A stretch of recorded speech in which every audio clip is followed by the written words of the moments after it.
Sebuah video mendadak viral di media sosial, memperlihatkan sosok perempuan yang memiliki badan yang tinggi. Ukuran tubuhnya itu pun menjadi pusat perhatian saat dirinya pulang kampung. Video perempuan tinggi tersebut diperlihatkan dalam unggahan akun TikTok @hi.siska, Sabtu, tanggal 9 Oktober tahun 2021. Terlihat dari video tersebut, ia mengatakan bahwa tengah pulang kampung dan sedang berada di rumah ibunya.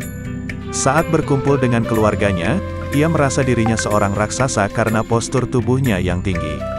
Saat disandingkan dengan keluarganya, ia merasa raksasa seorang diri.